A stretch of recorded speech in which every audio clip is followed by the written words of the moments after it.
स्वामी श्री चक्रधरांच्या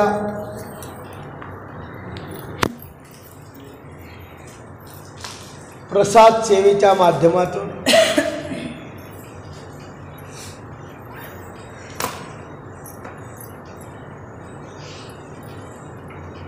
गुर्जर शिवव्यासांनी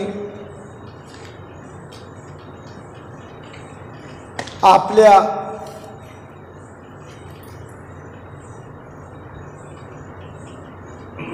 विद्वत वाणीतून तयार केलेली प्रसाद सेवा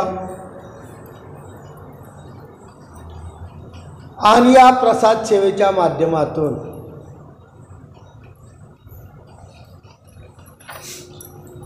परमेश्वराच्या संबंधाला गेलेले ओटे गोटे आरखून तुम्हा नमस्करणी किंग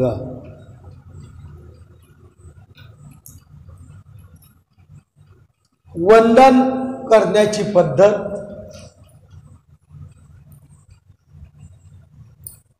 स्वामींनी दिलेला संबंध कसा वंदनीय आहे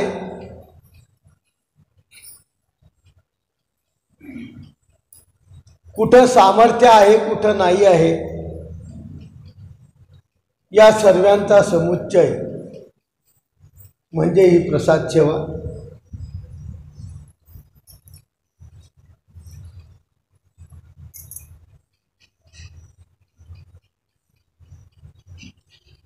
श्री प्रसाद सेवा कालपर्यंत आपण श्रवण करत असताना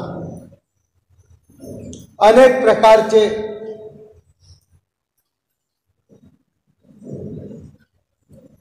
संबंध स्वामींनी सांगितले।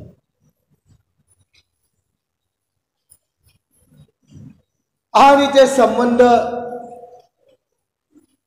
वंदन करायचे किंवा नाही,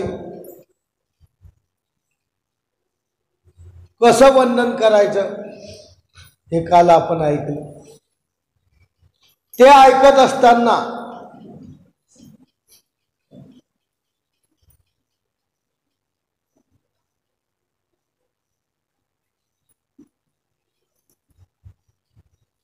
आपल्याला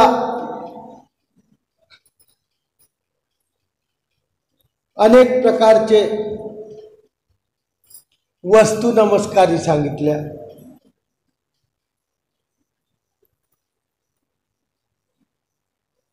त्याच्यामध्ये हेतुपूर्वक स्वामींनी जर वस्त्र दिलं आणि एका बाजूला धरलं तरी हे ते नमस्कारी सांगितलं। इथपर्यंत काल आपण ऐकलं होतं।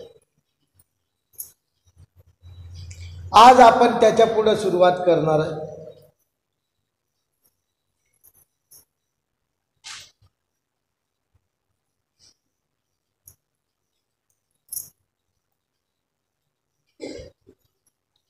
भजनाचं पुढं आहे भजनाचं सहेतुक भक्ष्यावयाच्या हेतू कोणाचा हेतुक क्रिया आहे आणि हेतुक क्रिया खाण्याच्या माध्यमातून प्रसादाचं अन्न दिलं स्वामी चक्रधरांनी। स्वामी जेवण करताय आणि त्याच्यामध्ये अन्न प्रसाद ठेवला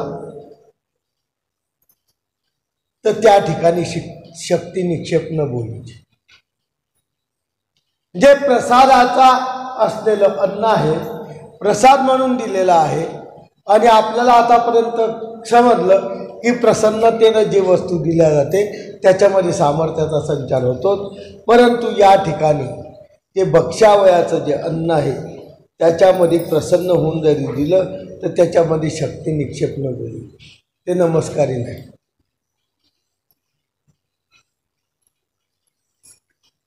काजे तो तेतुकाची संबंध, तेवढ्याच काळापुरता तो संबंध आहे.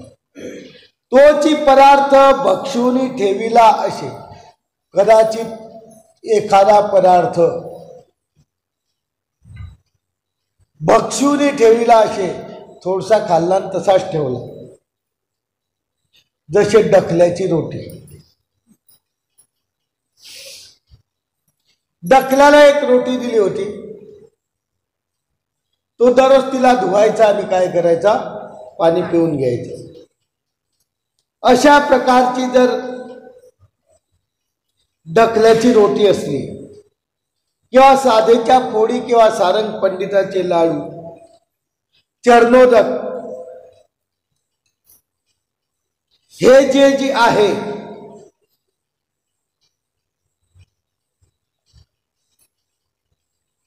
त्या ठिकाणी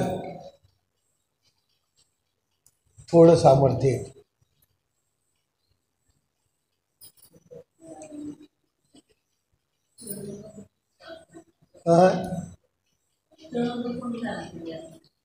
चरणोदक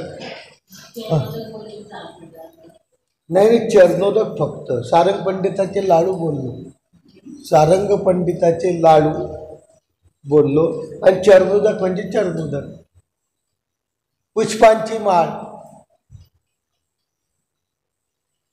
हे जे आहे या वस्तू ते तुक्या समग्र राशी न बोली. याच्यात सुद्धा प्रत्येकात परमेश्वराच्या शक्ती निक्षेपल्या जातात असं समजायचं नाही. या ज्या वस्तू आहेत याच्यामध्ये गळ्यातली माळ असो, स्वामींनी स्पर्श केलेली माळ असो, तर ते समग्र राशी न बोली, याच्यात सुद्धा शक्ती निक्षेपल्या जाते. ताटी जो पदार्थ स्पर्शिला तो तेतुकाची न स्पर्शिता राहिला तो नव्हे. एखादा पदार्थ स्पर्शिला नाही, एखादा पदार्थाला हातच लावला नाही ताटामध्ये, तर तो सुद्धा प्रसाद नाही. आता ताट वाढून आणलेला आहे, ताटामध्ये लयच पदार्थ आहे, ज्या पदार्थाला स्पर्श केला तो प्रसाद, पण एखाद्या पदार्थाला स्पर्श केलाच नाही, स्पर्शिता राहिला तो सुद्धा नाही.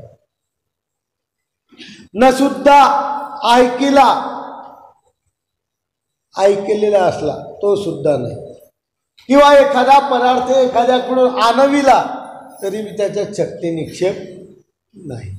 किंवा एखादा पदार्थ एखाद्या कर्मी एखाद्याला देवाविला तरी बी त्याच्यामध्ये सामर्थ्य नाही. ज्याप्रमाणे श्रीमूर्तीचा संबंध झाला, स्पर्श झाला, जसं दांडी शेवटच्या प्रसंगी, दांडी म्हणजे पालखी, स्वामी चक्रांना पाठवली, स्वामी चक्र त्या पालखीमध्ये बसले, पण खाली कपडे होते. त्या पालखीमध्ये काय अथरलेले होते, कपडे अथरलेले होते. तर त्या दांडीवर आरोहण जरी केलं पण त्या दांडीला श्रीकराने स्पर्शलेलं नाही, फक्त बसले, पण दांडीच्या कोणत्याच वस्तूला संबंध झालेला नाही,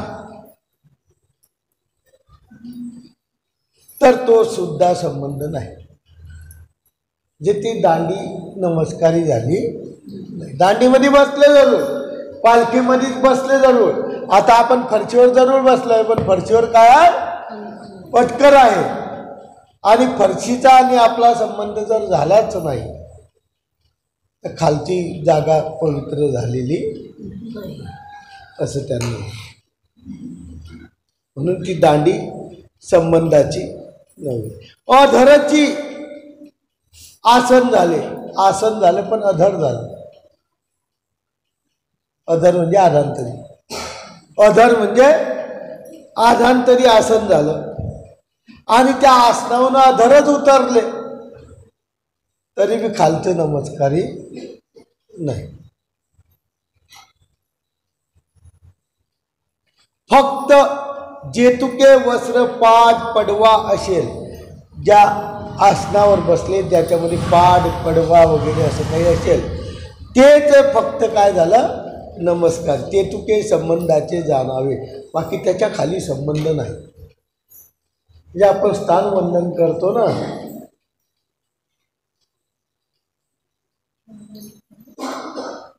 त्या स्थानावर जर पटकन असलं तर त्या जागेला संबंध नाही असं त्यांना म्हणतात. म्हणून ते अशा प्रकारे म्हणतात की बुवा तेतके संबंधाचे जे वस्त्र आहेत तेच संबंधाचे झाले, बाकीची ती जागा नाही. कधी कधी स्वामी दगडावर बसायचे, कधी कधी जमिनीवर बसायचे, जेव्हा जशी वाटेल ज्या ज्या ठिकाणी त्या ठिकाणी ती जागा काय झाली पवित्र झालेली आहे.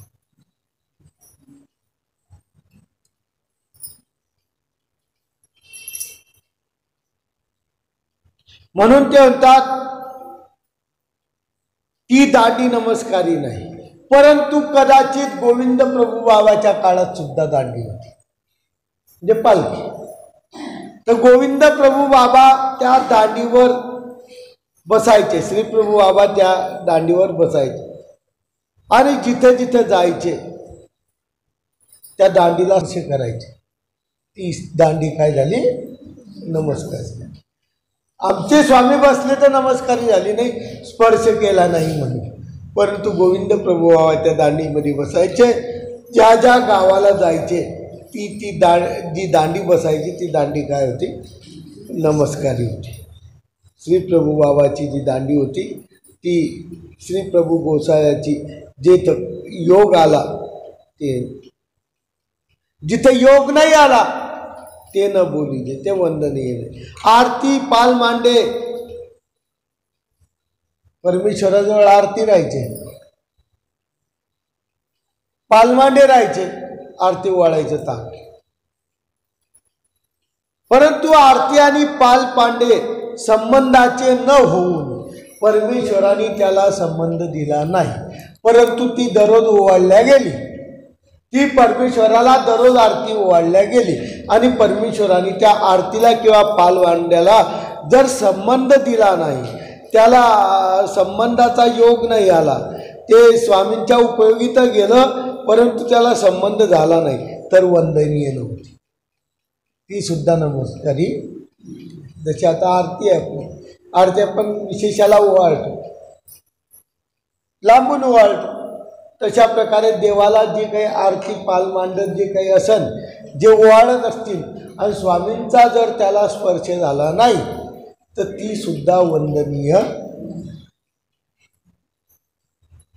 स्वामींच्या पदस्पर्शाने किंवा हस्ताने जे वंदन संबंधित झालं तेच वंदन करायचं, याच्या व्यतिरिक्त कोणतंही वंदन स्वामींच्या उपयोगी गेलं परंतु ते सुद्धा वंदनीय नाही. त्याचा संयोग विशेष आहे, संयोगाला गेलं, ते संयोगाच्या संबंधाने आरती वाढल्या गेली, विशेष झालं पण नमस्कारी नाही झालं. म्हणून जे तुके संयोगा गेले बहुत्तर काळ अथवा अल्प काळ, जास्त काळ गेले किंवा कमी काळ गेले, तो संबंध जरी बोलीजे, तो संबंध जरी झाला तरी त्या ठिकाणी ईश्वराची प्रवृत्ती संबंध देण्याची नाही. म्हणून ते म्हणतात की ते वंदनीय, म्हणजे त्यांना सांगायचं देवाचा स्पर्श जोपर्यंत होत नाही तोपर्यंत ते वंदनीय नाही. कोणतीही वस्तू असो, म्हणते कोणतीही जगातली वस्तू असो ती वंदनीय नाही. ते जास्त काळ उपयोग जावं का. आता एखादी आरती पाल मांडा दररोज स्वामींच्या उपयोगाला जात असत, पण स्वामींनी स्पर्श दिला. आता बाईसाचा जो पाल मांडा होता त्याला स्वामींचा काय होत होता स्पर्श होत होता. बाईसा जी आरती वाळायची ना त्या आरतीला दररोज स्वामींचा काय होता, म्हणून ते नमस्कार. बाकीचे लोक वाळत होते.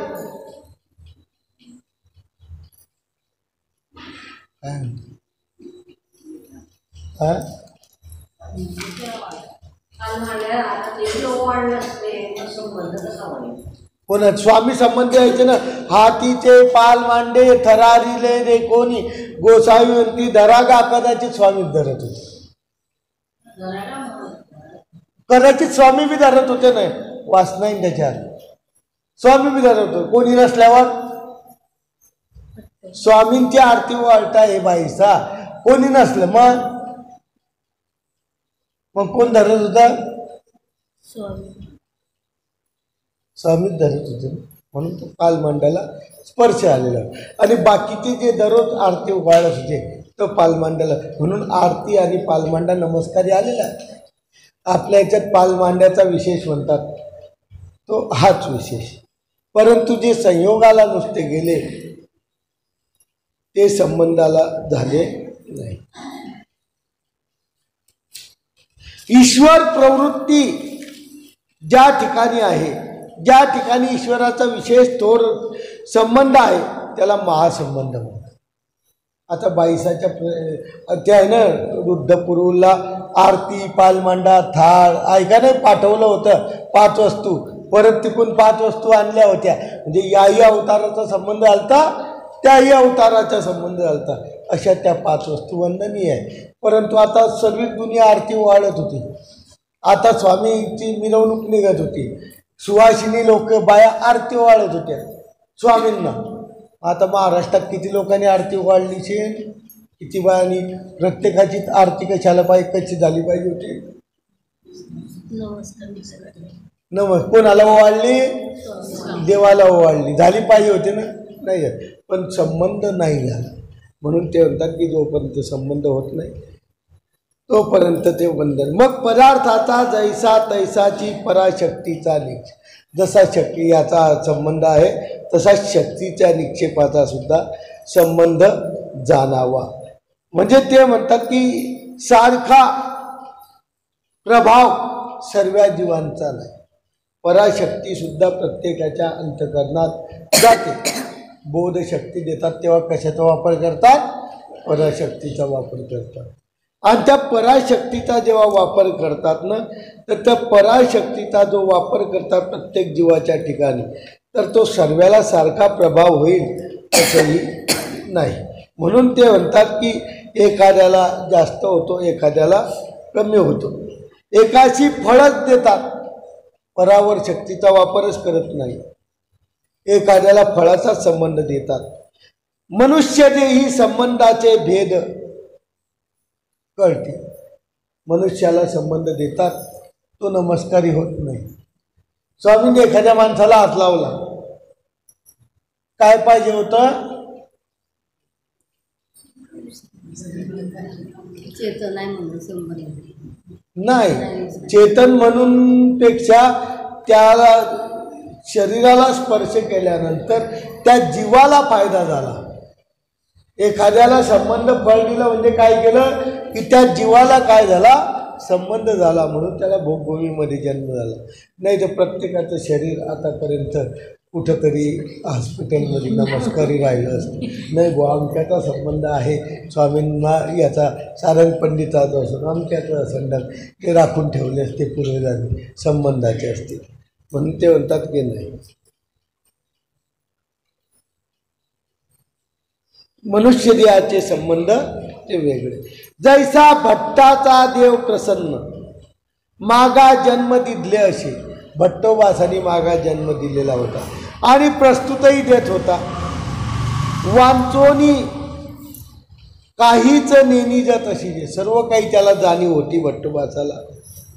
प्रसादाची सेवाही प्रसादवत करत होते जशी तशी. त्यांना जसं तसं साह्य सुद्धा होत होतं, दृष्टपर अदृष्टपर.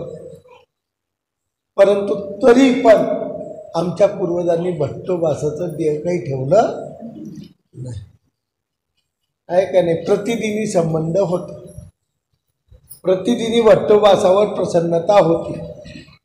परंतु त्याला वारल्यानंतर ज्या ठिकाणी पुरल्या गेलं नागदेवाचार्यांना, कोण गेलं तिथं दंडोत घालायला की वंदन करायला, का तिथं भट्टोबासाचं देह आहे म्हणून तिथं देऊळ बांधलं, कोणी गेलं नाही.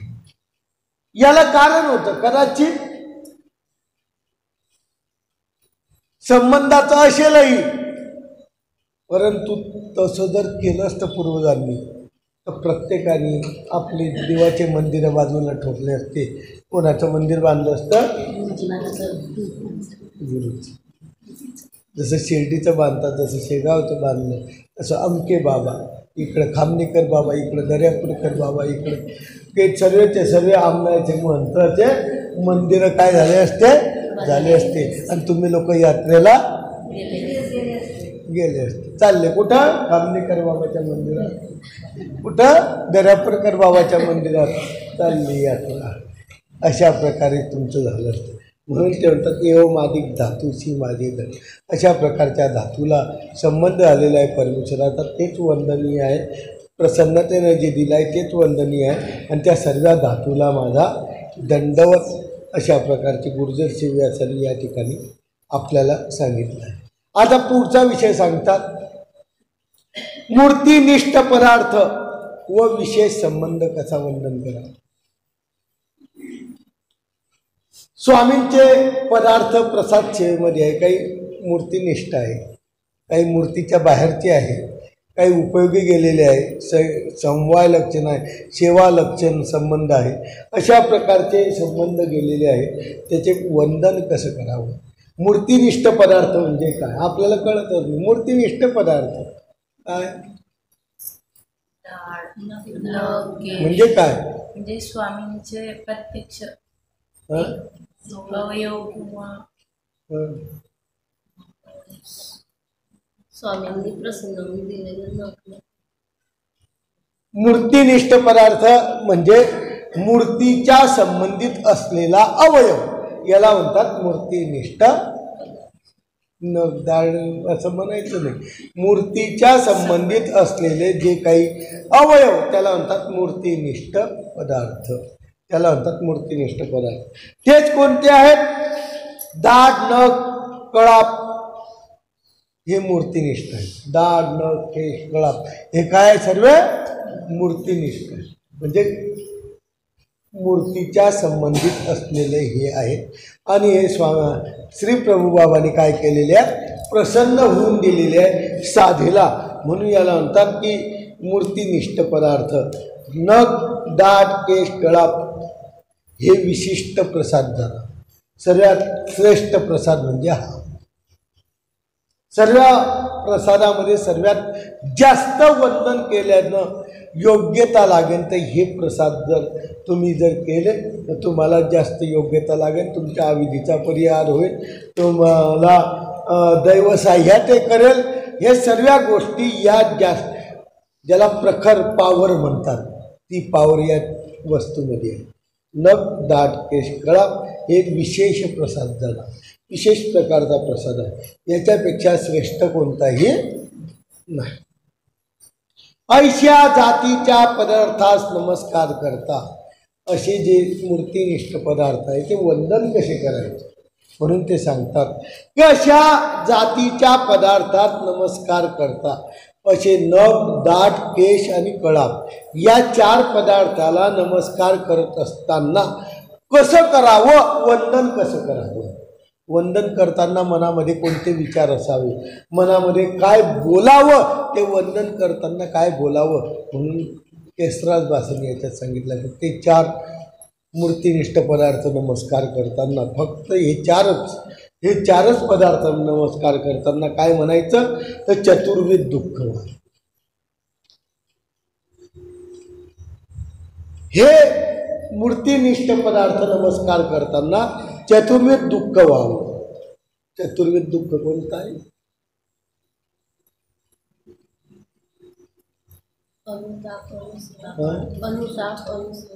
अनुताप, अनुसोच, आर्त,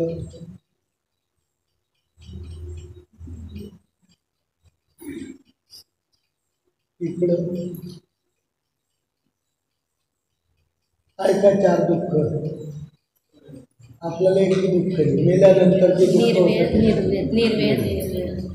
निर्वेद, अनुताप, अनुशोच आणि आरती अशा प्रकारचे 4 प्रकारचे दुःख ते प्रसाद वंदन करताना असावे. फक्त हे 4 नख दाट केश आणि कळप करत असताना चतुर्विध दुःख व्हावं. त्यांनी सांगितलं निर्वेद अनुताप अनुसंधान.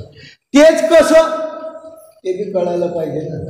सर्व सांगून टाकायचं तर सर्व पोथी समजून की सर्व बंद पडून जाईल. परत आहे पीछे से आई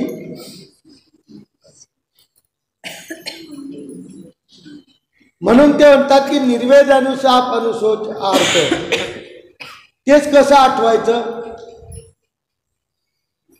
त्याच्यापैकी निर्वेद सांगितला पहिला. म्हणजे ते प्रसाद नमस्कार करत असताना चतुर्विध दुःख करायचं. पण कसं एखादं बाम लावायचा चांगली होती माय मोठमोठ्यान रळायचं लोकांना जमा करायचं का नाही. आमच्या बाबांनी सांगितलं आहे पोथीमध्ये की जेव्हा नख दाट केश करायचं कळाप नमस्कार करायचे तेव्हा जोरात काय करायचं बोलायचं. आणि सगळ्या बाया जमा होतील कोणीतरी गेलं असं. म्हणून तो निर्वेद कसा करायचा.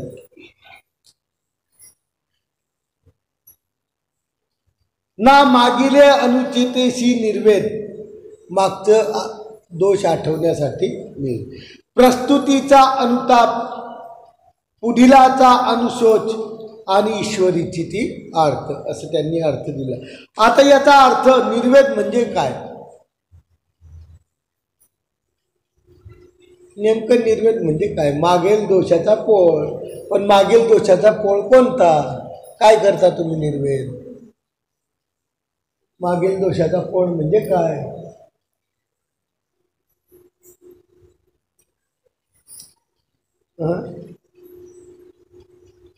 मागे मी डुक्कर होतो काय माहिती नाही पुत्र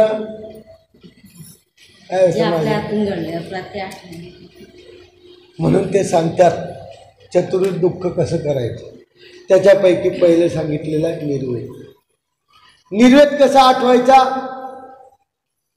तर मागा आज्ञा भंगली ईश्वराची आज्ञा मी भंग केली. अपराधे जेही ज्ञान होतं ते जाये. त्याच्याने काय झालं ज्ञान दवडलं. ईश्वराची आज्ञा भंग केली आपलं ज्ञान काय झालं दवडलं. भक्ती गेली न सुद्धा ज्ञानच गेलं का भक्ती गेली. भक्तीच गेली का वैराग्य गेलं. आणि त्याच्या जागेवर काय आलं अज्ञान अहंभाव ममता. हे आठवायचं आहे आपल्याला की मागं ईश्वरीची आज्ञा भंग केली. त्याच्यामुळं आज्ञा भंग केल्यामुळं काय झालं अपराध प्राप्त झाला. त्या अपराधामुळे ज्ञान गेलं. ज्ञानासोबत भक्ती गेली वैराग्य गेलं आणि अज्ञान अहंभाव ममता आली. मग याचं फळ काय भेटणार हिंसा अन्य धर्म आणि विकल्प. देवाचं आज्ञाभंग केल्यामुळं अहंता ममता आल्यामुळं आपल्याला फळ काय भेटले त्याचं हिंसा. आणि हिंसेने काय झाला अन्य धर्म. अन्य धर्माचा संचार झाला आणि अन्य धर्माने विकल्पाचा संचार झाला. त्याने अनंता सृष्टी मागा धाडले. एकच नाही कितीतरी अनंता सृष्टी धाडल्या. तरी ज्ञान कैसेनी जाय. ज्ञान कसं गेलं ज्ञान कसं गेलं ना ते म्हणतात अधिकृती जाय.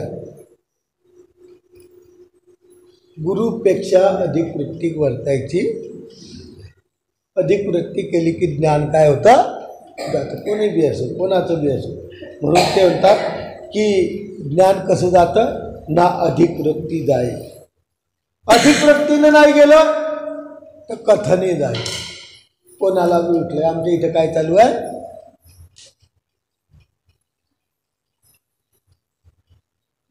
काय चालू प्रसाद सेवा. ओट्यावर बसल्या 10-5 बाया आमच्या मंदिरात नाही का प्रसाद सेवा चालू त्या बायाला सांगू अन्य कथने जाय. ते बी जाय तुमच्यासोबत आम्ही बी जाय. काही अडचण नाही. एखाद्या चांगल्या माणसाला सांगणार नाही घरच्या माणसाला सांगणार. पण दुसऱ्या अन्य बाया जमा झाल्या की यांची अन्य वार्तेमध्ये नाही आमच्या इथं काय चालू आहे तिला काही प्रसाद बी कळत नाही आणि सेवा बी कळत नाही. तिला एकच प्रसाद माहीत राहतो, कोणता?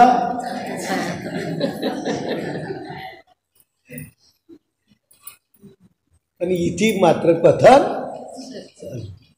म्हणून ते म्हणतात की अन्न कथने जाये, एक तर अधिकृतीन जातो, एक तर कथनाने जातो, किंवा इंद्रियार्थे जाये.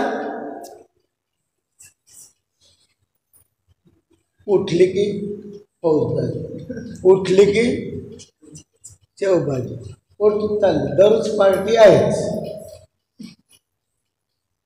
अमकी सोसायटी, ढमकी सोसायटी, तमकी सोसायटी, चालली पार्टीला. हे सर्व इंद्रियार्थ आहे आणि इंद्रियार्थे जाईल. मागं बी ज्ञान घातलं, आता भेटलंच नाही त्याच्यामुळं त्याचं दुःखच झालं नाही. त्याच्यामुळं मागचं बी 0 बजेट आणि आता बी 0 बजेट. इंद्रियार्थी जाईल. इंद्रियार्थ म्हणजे जिभेचे चोचले आणि पार्टी म्हणजे जिभेचे चोचले. बरोबर आहे ना? चालली पार्टी. कुठं आहे? इंद्रियार्थी आहे. काय काय मग बाया पोळ्या करणार. माझ्या पोराची नाही का आज डबावर भाजी घेईन. हे बी त्याचा सहभागी होते. ते तर गेलेच गेले, पण हे बी डबाभर भाजी मागूनच घेते. नाही चांगली होती, मी बी खाल्ली. झालं ते बी झाले ना, हे बी गेले. इंद्रियार्थी झाले. जे आहे ते बी चाललं.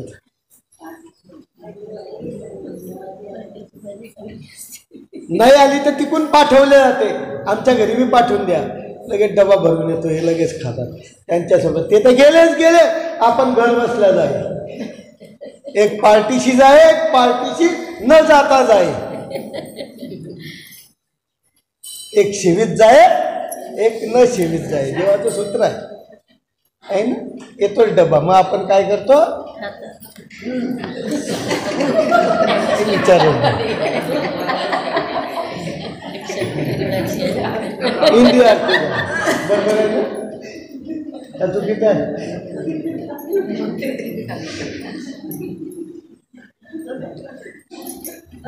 पण ते पूजेची नसते ना. पूजेचा विशेष कुठे हा? पूजेचा विशेष कुठे हा? म्हणजे पूजेचे नसलं तर सर्व चालतं असं देवाने सांगितलं आहे ना. इंद्रियार्थ कशाला म्हणतात? पूजेचा नाहीच आहे हा विषय. हा विषय कशाचा आहे? जिभेचे चोचले. आपण गरीबी तर करतो. इंद्रियार्थ जाय. जिभेसाठी केलं तर जाय, हे त्यांना म्हणायचं. सेवेत जाय. नाही तर काय लोक रडून खातात. पार्टीची गरिबी आणली तर का रडून खातात. वाठवली असं तर काही करत नाही ना. असं करता का? असं काही करत नाही. करता का असं? नाही करत नाही. आवडीन नाही खाल्ली, मग कशी खाल्ली? रडून खाल्ली. मग कशी खाल्ली? कशी खाल्ली? 2 दिवस शक्यच नाही. पोट भरायचं आहे म्हणून खाल्लीच नाही. घर तिकून आली तेच का खाल्ली? नाही बुवा इंद्रियार्थ आहे आणि ती तुमची पार्टीची भाजी आम्ही काही खाणार नाही. आम्ही आमचं पाहून घेऊ, तुम्ही तुमचं पाहून घ्या.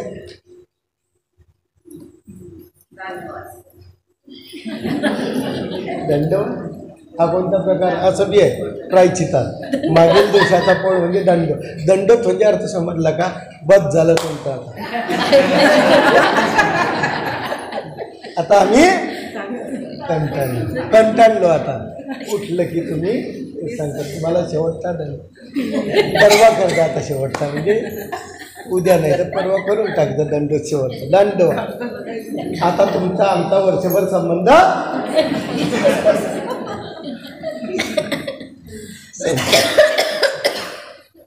इंद्रियार्थीच आहे असं मी नाही सांगत. कोण सांगताय? गुर्जर व्यासदास. आणि हे कधी आठवायचं आहे?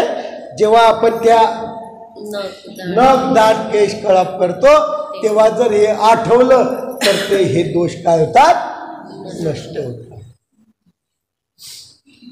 घरचे प्रसाद नमस्कार करायला गेले, तुम्ही काय म्हणत नाही, तुम्ही केला आम्हाला तर काय करू दिला नाही, तुम्ही भाजी मात्र खाऊन घेता, पण प्रसाद नमस्काराला दुसरा दिवशी आम्ही बी जाऊ असं काही म्हणणार नाही कोणी. तुम्ही गेले तर त्याच्यात यांना आनंद होतो, दाबायला ते नाही का प्रसाद करायला, अबे ते गेले तर जाऊ दे, तुम्ही गेलं तर आलचा.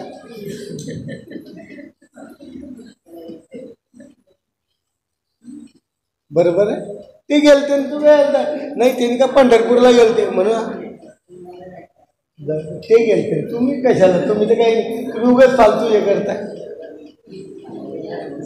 म्हणून ते म्हणतात की अशा प्रकारे सवेतव जाय. सवे म्हणजे सलगी, धर्माच्या बाह्य सलगी असली की जाय. राबस्य जाय, राबस्य म्हणजे हमेशा उठलं की मनोरंजन बाहेरचं, हमेशा उठलं की टीव्हीच्या सिरियलच्या गोष्टी. बाहेरी घातल्या जाय, शास्त्र बाहेर घातल्यानंतर जाते. अहंता भोगिल्या जाय, अहंता स्वतःची मीपणा भोगला की जाते. अखाय पुढलाचे दोष वर्तन केले तरी जाते, अन्य वार्ता केली तरी जाते. तैसेची अहंभावे, त्याचप्रमाणे अहंभाव स्वतःचा अहंकार याच्याने भक्ती जाईल, याच्याने भक्ती निघून जाते. अहंकार आला की भक्ती, मी म्हणजे खूप मोठा झालो असं आपण लोकाला दाखवलं म्हणजे काय झालं, भक्ती जाईल. तमे जाय, तमतम केली की भक्ती जाते. अभिलाषी जाय, अभिलाष म्हणजे इच्छा. वंचकत्व जाय, वंचकत्व केलं तरी भक्ती जाते. अवेरणे जाय, साधनवंताचा वेरण केलं तरी भक्ती जाते. निमित्ताची आज्ञा भंगल्या जाय, एखाद्या गुरुची आज्ञा भंग केली तरी भक्ती निघून जाते. समानत्वाचे दोषे जाय, अधिकृतीने केली पण समानता केली, अधिकृतीने केली पण समानता केली तरी बी जाते भक्ती. प्रीती भंगे जाय, तुम्हा परस्परे परमप्रीती व्हावी, आणि प्रीती भंग झाला तरी बी जाते. सौजन्य सांडिल्या जाय, सौजन्य जर आपसातलं गेलं तरी बी भक्ती जाते. ओलेपण जास्त झालं तरी बी भक्ती जाते. ओलेपणे जाय, ओले म्हणजे खूप धार्मिक, खूप धार्मिक, खूप धार्मिक. तो निकाल धार्मिक आहे पण जास्त ओलेपण अधिकारापेक्षा जास्त केलं तरी काय होते, जाई, भक्ती निघून जाते. जितका चिटकतो तितकाच लांब धर्मापासून फेकला जातो असा नियम आहे. म्हणून जास्तही करायचं नाही आणि कमी पण करायचं नाही. देवाचा मध्य आहे. म्हणून आमच्या स्वामींनी दुपारी 12 वाजता अवतार धरला. 12 वाजता काय राहतं, भर दिवसाचा मध्यांतर काळ राहतो. भर दिवसात आता श्रीकृष्ण चक्रवर्तींनी रात्रीचा मध्यांतर साधला. दुसऱ्या दिवसाच्या आणि या दिवसाच्या जैनवर मध्यांतर साधलं. आमच्या स्वामींनी 24 तासातला जो मध्य दिवस त्याचा मध्यांतर साधला आणि भर उन्हाचा मध्यांतर साधला. उन्हाच्या वेळेस स्वामी चक्रांनी अवतार धारण केला. म्हणून ते म्हणतात की जास्त ओलेपण बी जातं. केलं तर भरपूर करायचं, नाही तर 8 दिवस पोटीला सुट्टी. आज आले की उद्या सुट्टी, उद्या आले की 1 दिवस, परवा सुट्टी. ओलेपणी भक्ती जाईल असं बी नाही करायचं. आलं तर दररोज यायचं, नाही तर दररोज. कंटिन्यू जीवनामध्ये करणं गरजेचं आहे. देवाने काय सांगितलं आहे, कोणतीही गोष्ट कंटिन्यू करा. 10 मिनिट करा, 15 मिनिट करा, अर्धा तास, पण जे करसान ते सुरू केल्यानंतर मरेपर्यंत तेवढं तरी कराच करा. हा देवाचा सिद्धांत. नाही तर मग श्रावण महिन्यात खूप करून घ्यायचं किंवा मार्गशीर्षामध्ये खूप करून घ्यायचं. मग एकदा कामं सुरू आली की काही होत नाही, म्हणजे समजून घ्यायचं की आपलं ओलेपणे जाईल, असं बी केलं तरी जातं. म्हणून फक्त मध्यांतर साधायचं, जे आहे आपल्याकडून जे कंटिन्यू होईल तेवढंच करा. असं सांगितलं मी जेव्हा उठलं की 24 तास मला पकडून ठेवा, असं कुठेही लिहिलेलं नाही. परंतु जे करत असतात ते कंटिन्यू रेग्युलर करा. म्हणून ते म्हणतात की ओलेपणे जाय, उचित भंगे जाय. उचितत्व भंग केलं तरी भक्ती जाते. न पुसत वर्तन केलं तरी भक्ती जाते. न पुसत वर्तन म्हणजे आचरण जर केलं स्वतःच्या मनाने कोणती बी गोष्ट करणं, याला म्हणतात न पुसत वर्तन. याच्याने सुद्धा भक्ती चालली आहे. आता हे ज्ञान गेलं, भक्ती गेली, आता वैराग्य सांगतो. वैराग्य कशात जाते? तैशेची वैराग्य जाय. आता जसे ज्ञान गेली, भक्ती गेली, वैराग्य गेलं, ते कशात जाते? तर निमित्ताचे न घेतल्या जाय. वैराग्य कशात जाते? नाही, आम्ही का परिच्छेद केलेला आहे, तुम्ही ऐकलं असेल परिच्छेद. आम्ही का खात नाही, आम्ही का ते पदार्थ हे केला. पण निमित्ताने जर दिला आणि आपण तो पदार्थ खातही नसलो आणि तो पदार्थ आपल्याला निमित्ताने दिला तर तो घेऊनच घ्यायचा, खाऊन घ्यायचा. निमित्ताचे न घेतला जर पदार्थ घेतला नाही, नाही मला परिच्छेद आहे, हा प्रकृतीला आवडत नसला, प्रकृतीला त्रास होत असला, स्वभावाला त्रास होत असला तर विषय वेगळा. परंतु बिनकामाचा परिच्छेद, मी निका चहा सोडली, मी निका गहू सोडला, मी का तांदूळ सोडला, मी निका गोड पदार्थ खात नाही, मी निका भाकरच खात नाही, संध्याकाळी मी जेवण करत नाही, फक्त दुपारी कर, फक्त संध्याकाळी 2-3 ग्लास दूध पिऊन घेतो. एखादं फळ खातो, 2-1 ग्लास दूध पितो, म्हणजे जेवण करत नाही हो मी. पण आता 2 ग्लास दूध आणि 1 फळ, तो ग्लास बी लहान नसतो, भला मोठा.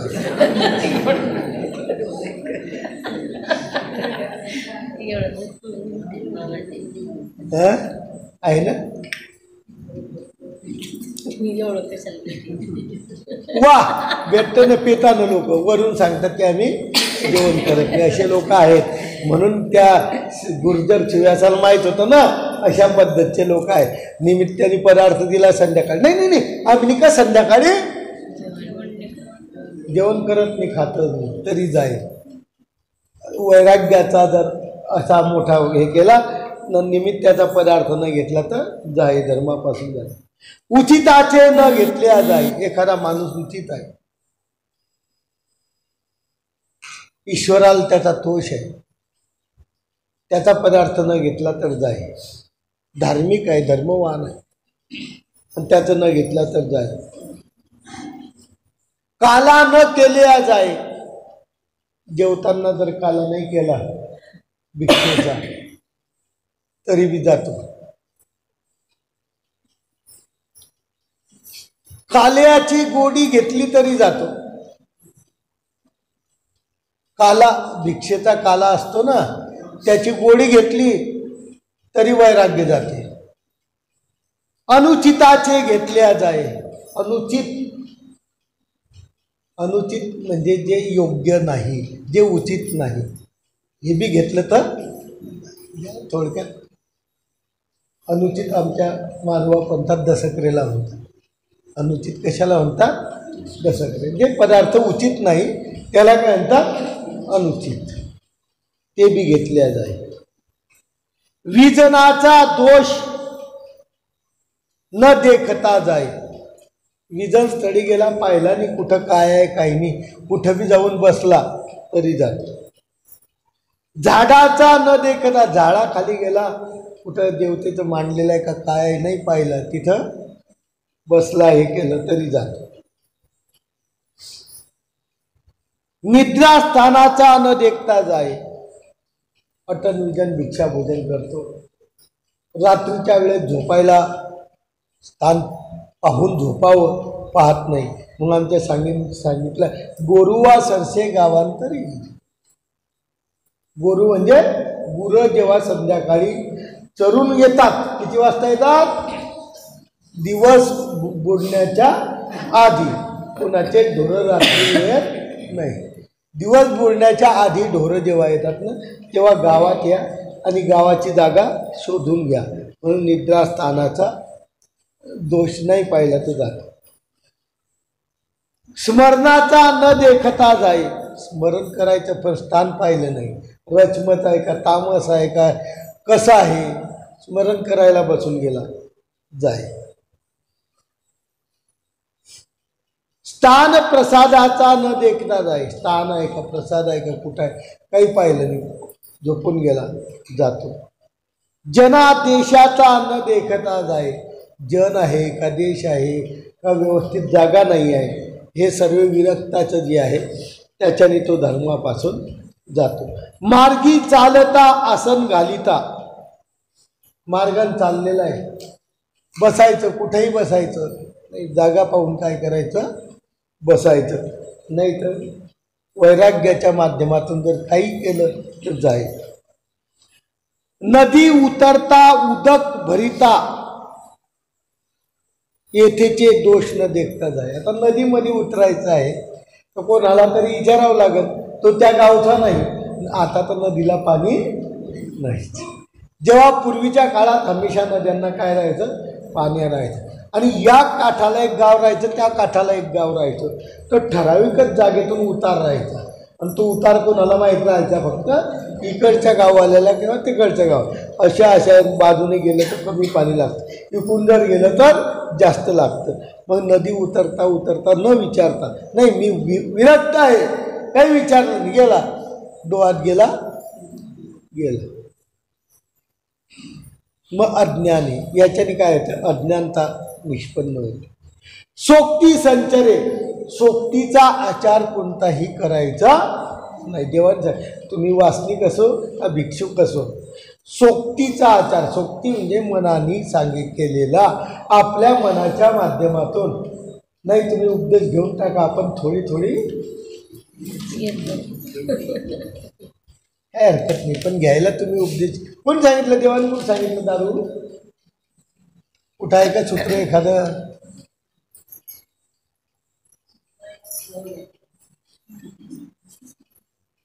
घ्या उपदेश मात्र माझा घ्या. मग समोरचा माणूस काय म्हणतो धनासारखा, गुरु असावं ते यांच्यासारखं. काय सुंदर आहे की प्रत्येक गोष्ट जा तुम्ही शाकाहारी असो का मांसाहारी असो पण फॅमिली स्वतंत्र आहे ना, मग जायला काही हरकत. असा जो वर्तनाचा आपण त्याला म्हणतात सोक्तीचा आचार. हा सर्व काय आहे सोक्ती. आणि हे सोक्तीचं जर आपण ऐकलं तर तो तर गेलेलाच आहे, पण आपल्याला सुद्धा घातल्याशिवाय राहणार नाही. म्हणून सोक्ती संचरित. सोक्ती म्हणजे मनाचं आचरण. काय होतं संचर. सकळ अर्थ विपरीत होती. शास्त्रातले सर्व अर्थ तो उलटे काढतो. शास्त्रातले सर्व अर्थ तो काय काढतो विपरीत म्हणजे उलटे काढतो. सगुण तितुके ना आवडे. चांगला माणूस त्याला आवडत नाही. कडक बोलणारा धर्माचं कडक सांगणारा सगुण माणूस त्याला अजिबात आवडत नाही. ते बुवा आल्यापासून आमच्या गावाचा काय झाला सत्यनारायण झाला.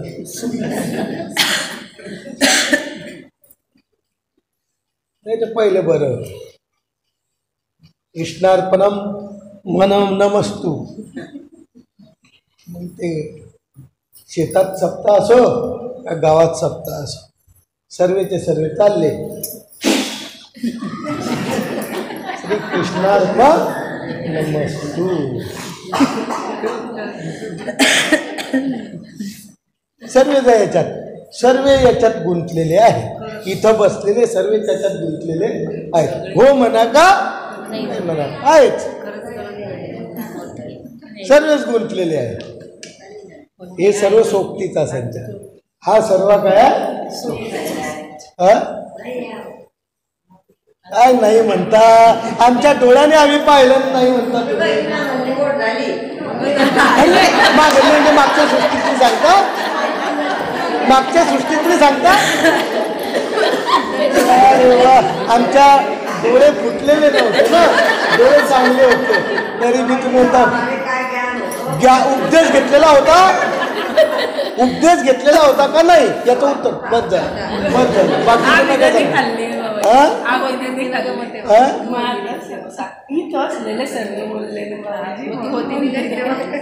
काय माहित आता मी खाल्लं का गुमऱ्यात जाऊन खाल्लं सोबती आम्ही तर होतो म्हणजे आम्ही डोळ्यांनी पाहिलं ना सर्व याच्यात गुंतलेले आहेत ते हाव म्हणा का नाही म्हणा म्हणून हा सर्व सोबतीचाच आहे.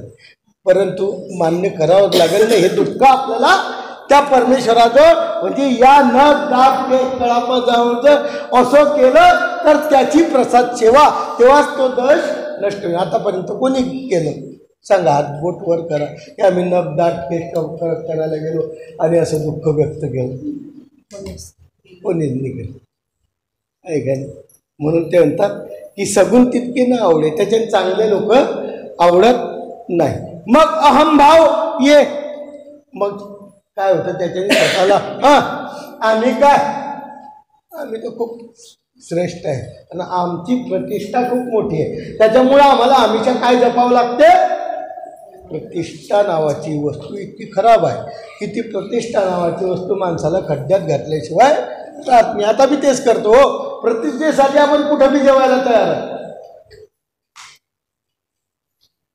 लोक काय म्हणतील देव काही म्हणू का नको म्हणू पण लोक काय याला म्हणतात अहमभाव ये आपल्या स्वतःचा मी सांगत नाही आहे हे कोण सांगताय गुर्जर शिवी असं सांगितलेली प्रसाद सेवा आहे. नाही तर सकाळी उठून आमच्या नावाचा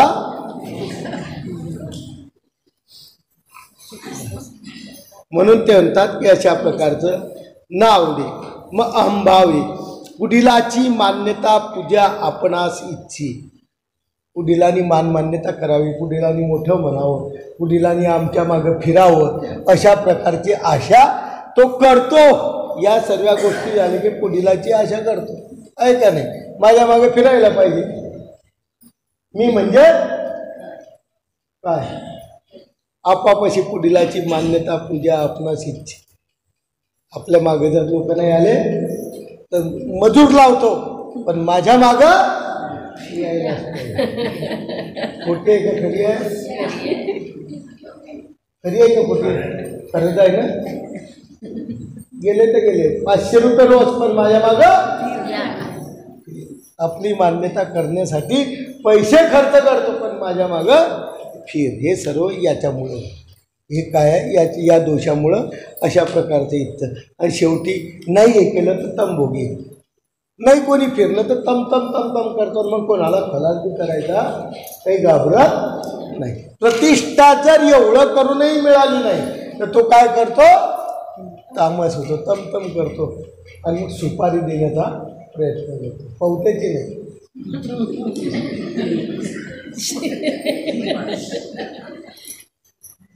म्हणून बाबांनो हे जे आहे ते सर्व आपण केलेलं आहे आणि हे सर्व दोष आपल्याला जर नासायचे असले ज्याला त्यांनी त्या नख दात केश कळाप अनुलेपन या पदार्थाच्या समोर जर निर्वेद अनुशोच आर्त जर केली त्याच्यापैकी हा फक्त निर्वेदच सांगितलं आहे बरं. आताशी निर्वेदच झाला आहे आपला आणि अनुतोप बाकी आहे अनुशोच बाकी आहे आर्त बाकी एवढा मोठा आणि निर्वेदच आणि पूर्ण झालेला नाही. पण मग ते म्हणतात की एवढा मोठा निर्वेद एक एवढा सांगितला त्याच्यानंतर अनुतापीन त्याच्यानंतर अनुशोचीन आणि त्याच्यानंतर आर्तहीन. हे चतुर्विध दुःख जर आपण त्या मूर्तिनिष्ठ पदार्थात जर केलं तर ते म्हणतात की आपले मागील अनुचित जे दोष आहेत ते सर्व काय होतील नास्तीन. हे कारण तर एवढं दिलेलं आहे तेवढा वेळ जर ते ठेवला हातामध्ये तर कसं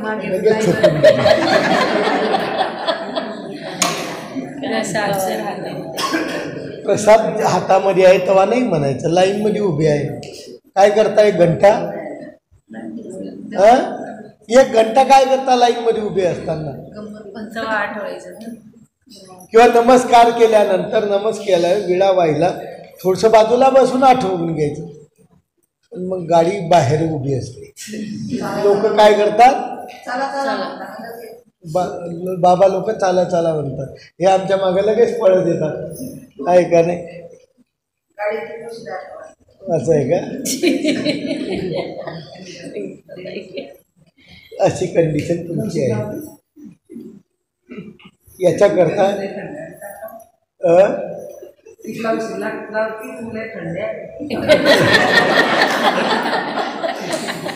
थंड म्हणजे त्या ठिकाणी डोकं ठेवायचं आणि तिथं डोकं ठेवून आठवायचं असा विषय नाही. तिथं वंदन केल्यानंतर विडा वाहिल्यानंतर बाजूला बसून आठवायचं आहे. हे का तिथं डोकं ठेवून एवढं जर आठवलं तर ते बाबूवाला कोण ते तुम्ही आता इथून हे तेव्हा विडा वाठवल्या वंदन केल्यानंतर आठवायचं आहे. निर्वेते काय सांगताय का? नख दाट केस क्लाप मूर्तिनिष्ठ पदार्थ नमस्कार केल्यानंतर चतुर्विध दुःख व्हावे. चतुर्विध दुःख आपल्याला असायला पाहिजे, करताना किंवा केल्यावर दोन्ही वेळेस असावं. म्हणजे तिथं डोकं ठेवावं हा भाव नाही. तिथं थोडं किती 10 मिनिट लागतील, जास्त वेळ लागणार नाही. काय तुम्ही इतके मोठे एका